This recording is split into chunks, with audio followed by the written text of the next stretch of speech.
Sa ngalan ng Ama, ng Anak, ng Espiritu Santo. Amen.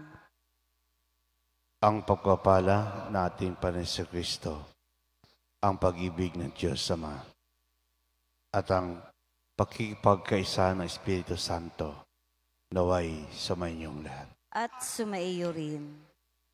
Mga kapatid, daminin natin ang ating mga kasalanan upang tayo maging marapat gumanap sa banal na pagdiriwang. Inaamin ko sa makapangyarihang Diyos at sa inyo mga kapatid, na lubha akong nagkasala sa isip, sa salita at sa gawa, at sa aking pagkukulang. Kaya isinasamo ko sa mahal na Birheng Maria, sa lahat ng mga anghel at mga banal, at sa inyo mga kapatid, na ako'y ipanalangin sa Panginoong ating Diyos. Kaawaan tayo ng makapangyarihang Diyos, patawarin tayo sa ating mga kasalanan. Patnubayan tayo sa buhay na walang hanggan. Amen. Panginoon, kaawaan mo kami. Panginoon, kaawaan mo kami. Kristo, kaawaan mo kami. Kristo, kaawaan mo kami. Panginoon, kaawaan mo kami. Panginoon, kaawaan mo kami. Manalangin tayo.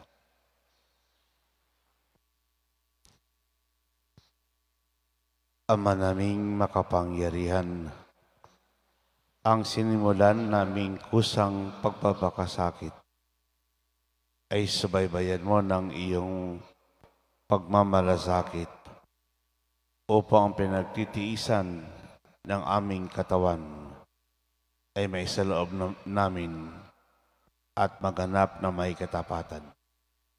Sa pamagitan ni Kristo kasama ng Espiritu Santo, magpasawalang hanggan. Amen.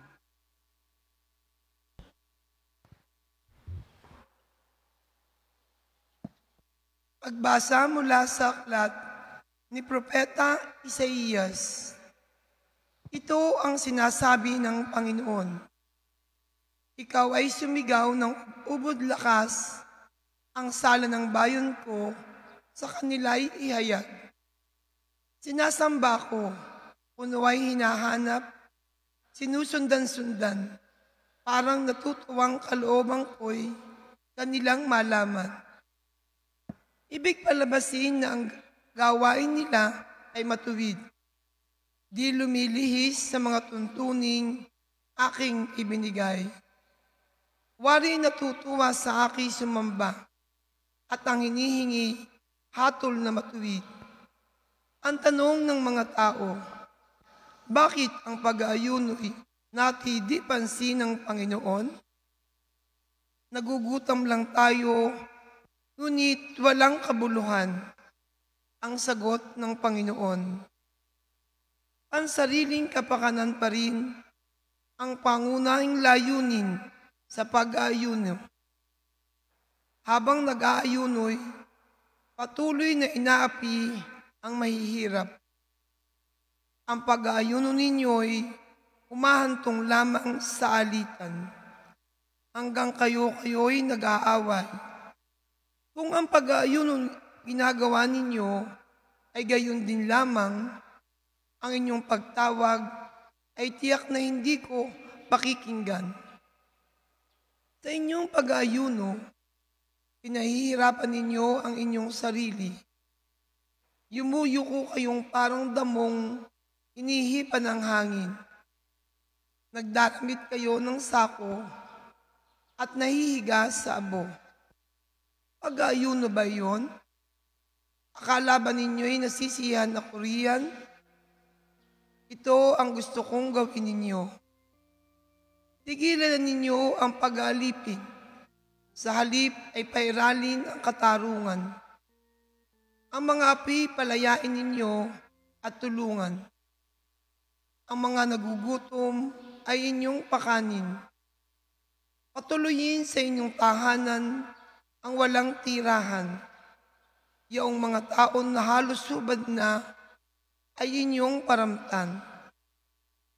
Ang inyong pagtulong sa mga kasama ay huwag tatalikdan.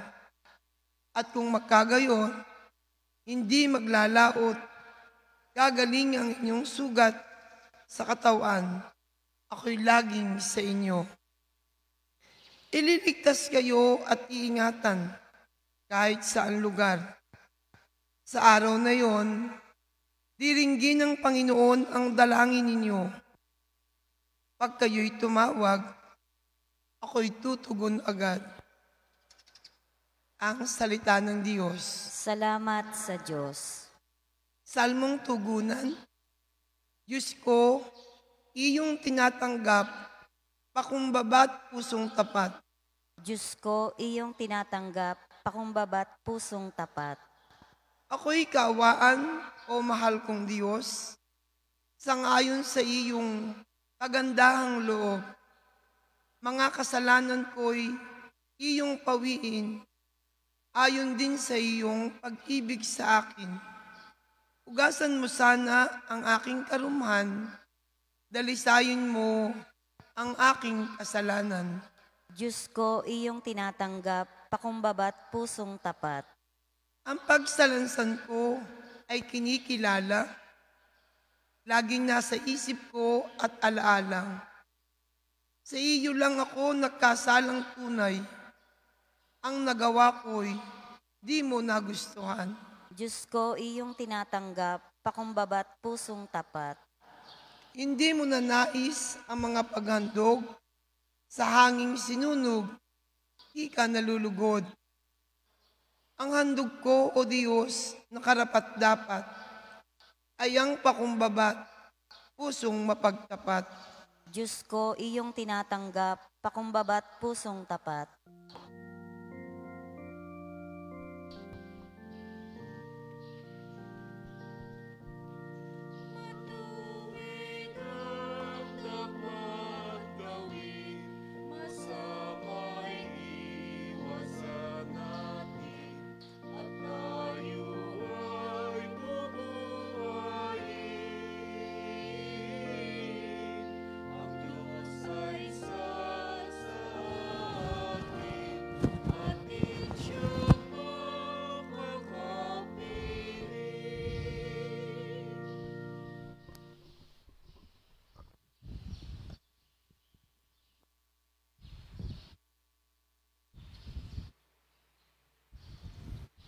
Sumainyo ang Panginoon. At sumaiyo rin. Ang mabuting balita ng Panginoon ayon kay San Mateo. Papuri sa iyo, Panginoon.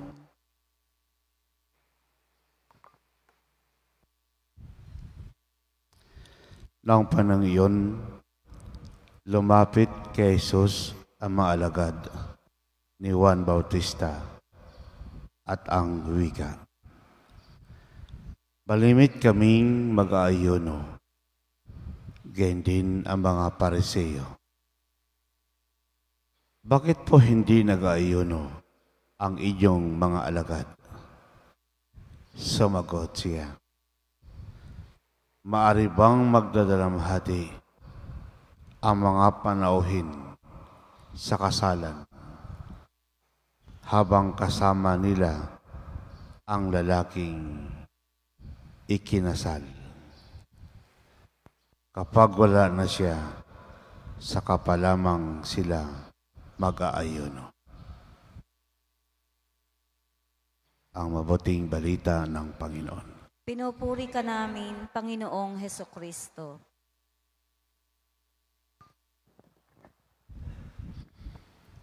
Magandang umaga po sa lahat.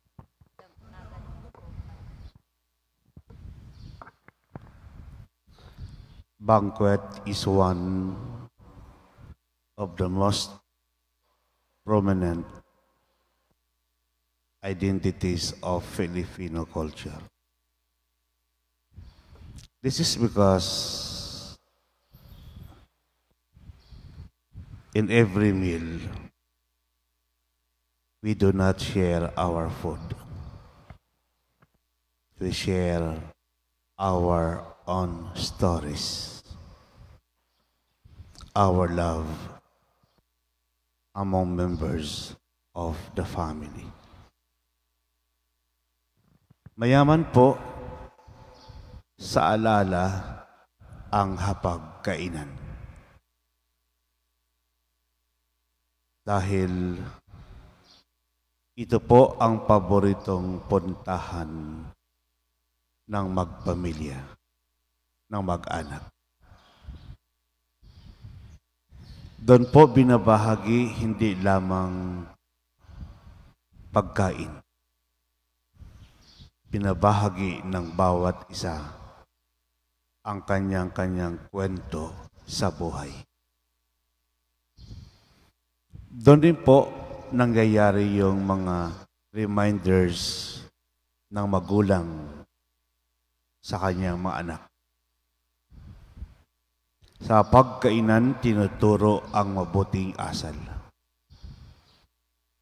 Sa pagkainan, binabahagi ng bawat isa ang kanyang karanasan, ang kanyang struggle sa buhay, ang kanyang paghihirap sa buhay. Kaya po, mayaman sa alaala ang hapagkainan. Ito po ang tawag natin ay wala iba kundi Eucharistia ng pamilya. This is true at the time of Jesus. In fact, table ministry is one of Jesus' ways to be in communion with the people. Table ministry refers to the miracle performed by Christ in His public ministry. The multiplication of the bread, the feeding of 5,000, dinner at Zacchaeus' house, the wedding at Cana, dinner at Martha and Mary's house. Kaya po kitang-kita natin na mahilig kumain si Jesus. At nakikain siya sa mga taong makasalanan. Mahilig siya kumain kasama yung mga taong outcast sa lipunan. Tax collector. Para lamang ipakita sa lahat ng kanyang pagmamahal ay para sa lahat. The love of God transcends to all. The love of God is universal. Alam ni Jesus kung paano mag-behave in a certain situation. He knows that there is a proper time for everything. You know, brothers and sisters in Christ, this is the meaning of His words in today's gospel. As long as the bridegroom is present in the wedding banquet, you cannot fast.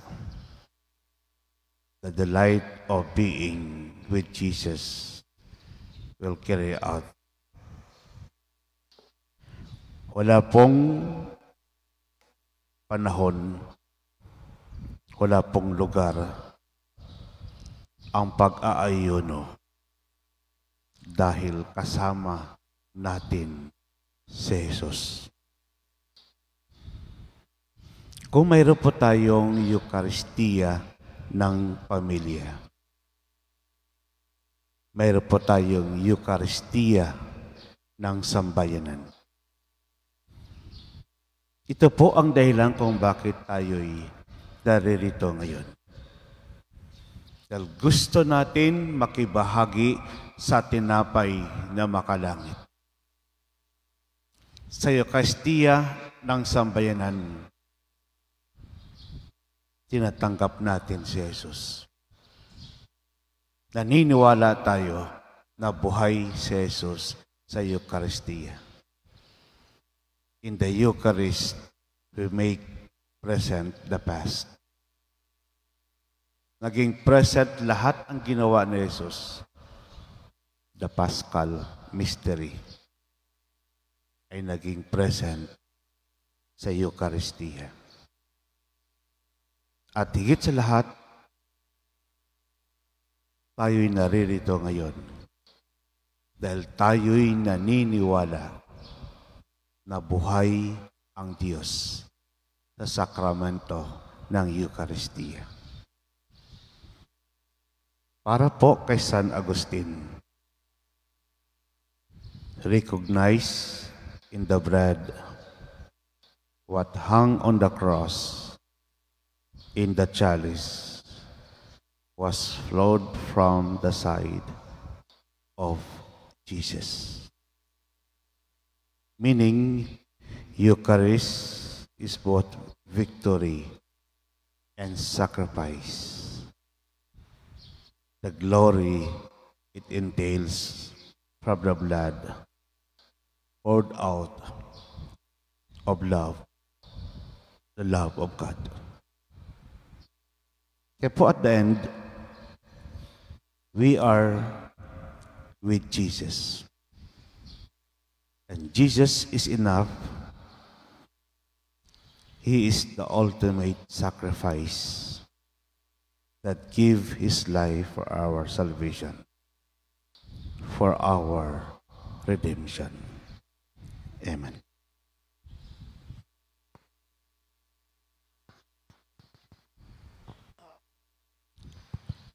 Sa pamagitan ng pag-aayuno, binigyan natin ang Diyos ng puwang sa ating buhay.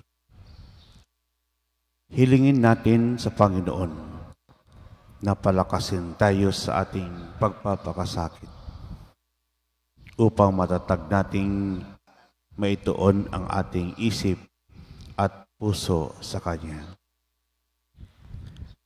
Panginoon, nasa iyo ang aming tunay na kagalakan.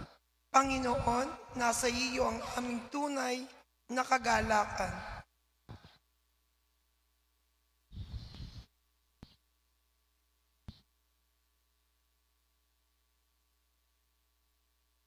Bilang mga alagad ni Kristo, tayo na may makasunod sa mga utos ng ating Ama sa langit, manalangin tayo sa Panginoon.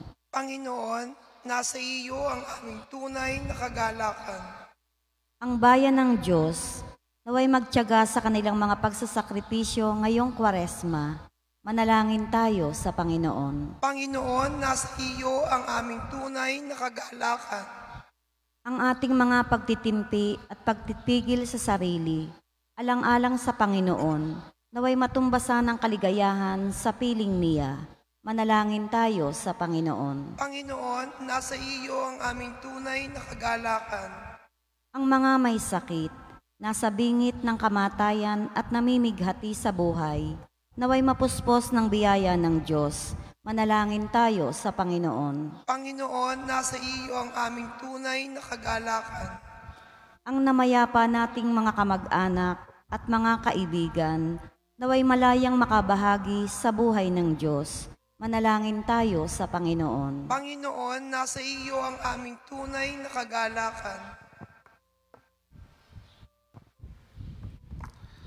Ama namin na sa langit, ipagkaloob mo sa amin ang lakas upang mailaan namin ang mga sarili na namumuhay ayon sa Espiritong nananahan sa amin, na siyang lulupig sa aming mga kahinaan, upang lubos kaming makabahagi sa muling pagkabuhay ng aming Panginoong Hesukristo. Amen.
Manayang kapatid, upang paghain natin kalugdan ng Diyos, Amang makapangyarihan. Tanggapin nawa ng Panginoon itong paghahain sa iyong mga kamay, sa kapurihan niya at karangalan sa ating kapakinabangan at sa buong sambayan niyang banal. Ama naming lumikha, inaalay namin ang aming ginaganap sa 40 araw na paghahanda bilang aming hain, na nagpapandapat na iyong kalugdan ang aming kalooban at nagdudulot ng kakayanan sa pagtitimpi David. Sa pamagitan ng Kristo kasama ng Espiritu Santo, pagpasawalang hanggan. Amen. Sumainyo ang Panginoon. At sumaiyo rin.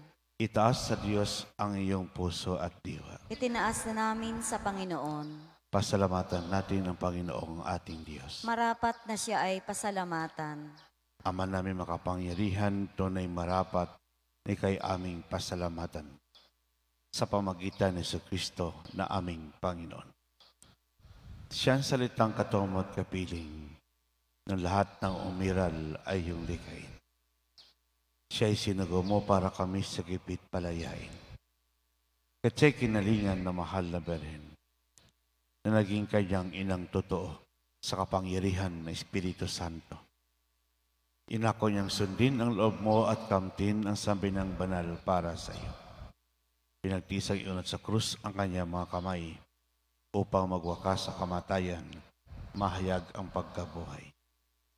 Kaya kaisa na maanghel ng sisiawit na papuri sa iyo. Nang walang humpay sa kalangitan, kami nagbubuni sa iyong kadakilaan. Santo, Santo, Santong Panginoon Diyos ng mga hukbo, napupuno ang langit at lupa ng kadakilaan mo. O sana sa kaitaasan, pinagpala ang naparirito sa ngalan ng Panginoon. O sana sa kaitaasan. Ama naming banal, ikang bukal ang tanang kabanalan. Kaya't sa pamagitan ng Espiritu aging banal ang kaloob na ito, upang para sa maging katawan at dugo ng aming Panginoong Hesukristo. Bago pinagtisang ko sa loob na maging handog, hinawakan niya ang tinapay, pinasalamatan kaniya. Pinaghati-hati niyon inabot sa kanya maalagad at sinabi, tanggapin lahat ito at kanin. Ito ang aking katawan na ihandog para sa inyo.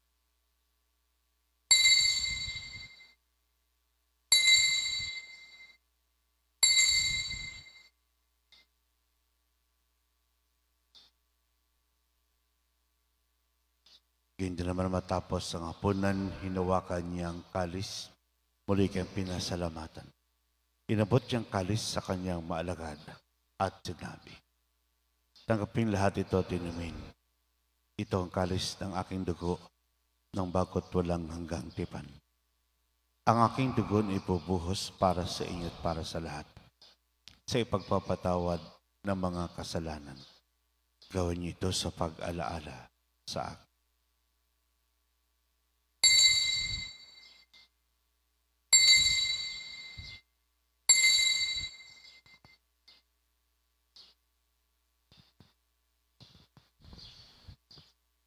Ipagbunyi po natin ang misteryo ng pananampalataya. Si Kristo'y namatay, si Kristo'y nabuhay, si Kristo'y babalik sa wakas ng panahon. Ang mga ginagawa namin ngayon, pag-alala sa pagkamatay at muling pagkabuhay na iyong anak. Kaya't inaalay namin sa iyo ang tinapay nagbibigay buhay at ang kalis nagkakalob ng kaligtasan. Kami nagpapasalamat dahil kami iyong minarapat na tumayo sa harap mo para maglingkod sa iyo. Isinasama namin kami magsalos-salos katawan at dugo ni Kristo ay mabuklod sa pagkakaisa sa pamagitan ng Espiritu Santo. Ama, lingapin mo simbahang laganap sa buong daigdig. Puspusin mo kami sa pag-ibig kaisa ni Francisco na Papa, ni Gilbert naming Obispo at ng Tanang Kaparian.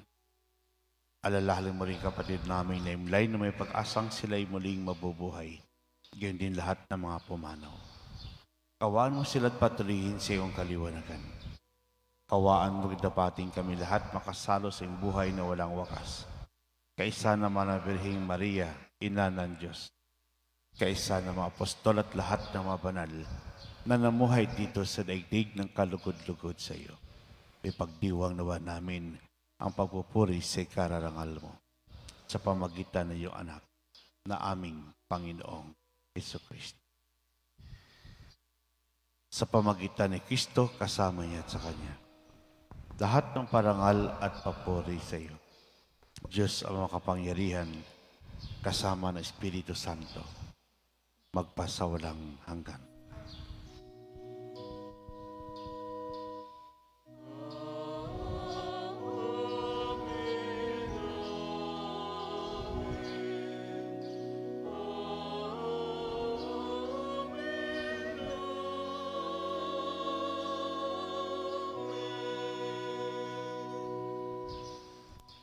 Sa tagubilin na kagaling na utos at toro na Jesus na Panginoon natin at Diyos, ipahayag po natin ng lakas loob.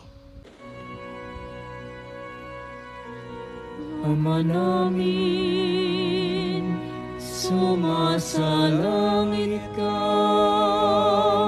sambahin ang ngalan mo, mapasa amin ang kaharian mo, sundin ang loob mo dito sa lupa para nang sa langit. Bigyan mo kami ngayon ang aming kakanin sa araw-araw. At patawarin mo kami sa aming mga sala para ng pagpapatawad namin sa nagkakasala sa amin. At huwag mo kaming ipahintulot sa tukso, at iadya mo kami sa lahat ng masama. Inilamin kami at Diyos sa lahat ng masama, pagkalooban ng kapayapaan araw-araw. Iligtas sa kasalanan, ilayo sa lahat ng kapahamakan. Samantalang aming pinanabigan dakilang araw ng pagpapahayag ng tagapagligtas naming si Jesus Cristo. Sapagkat iyo ang kaharian at ang kapangyarihan at ang kapurihan magpakailanman. Amen. Panginoon si Kristo, sinabi mo sa imang apostol, kapayapaan ang iniwan ko sa inyo. Ang aking kapayapaan ay binibigay ko sa inyo. Tungahin mo aming panampalataya at huwag ang aming pagkakasala. Pagkalooban mo kami ng kapayapaan at pagkakaisa, ayon sa iyong kalooban kasama ng Espiritu Santo, magpasawalang hanggan. Amen. Ang kapayapaan ng Panginoon ay laging sumainyo. At sumaiyo rin. Magbigayin po tayo ng kapayapaan sa isa't isa. Peace be with you. Good morning po sa lahat.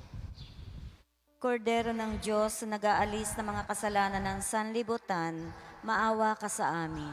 Kordero ng Diyos na nag-aalis ng mga kasalanan ng sanlibutan, maawa ka sa amin.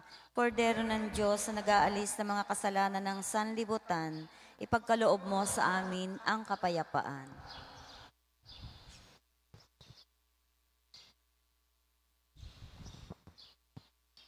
Kapatid, itong kordero ng Diyos, ito nag-aalis ng mga kasalanan ng sanlibutan.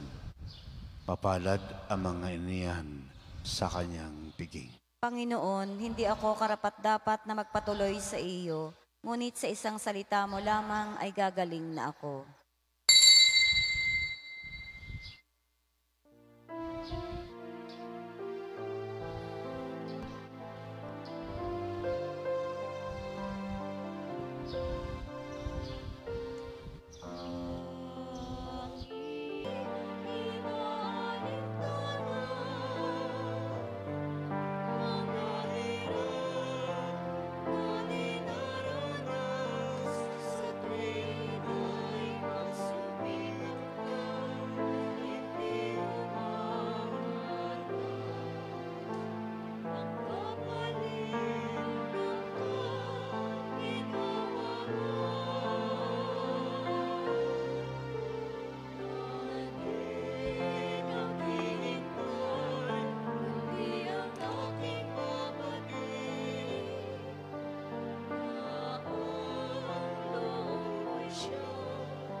tayo manalangin.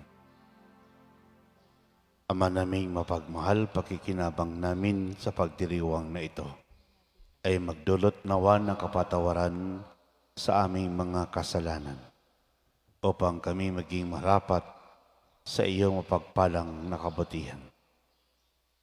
Sa pamagitan ni Kristo kasama ng Espiritu Santo, magpasawalang hanggan. Amen. Sumainyo ang Panginoon. At sumaiyo rin. Pagpalain kayo ng kapangyarihang Diyos, ang Ama, Anak at Espiritu Santo. Amen. Kumain kayong taglay ang kapayapaan upang ang Panginoon ay mahalin at paglingkuran. Salamat sa Diyos.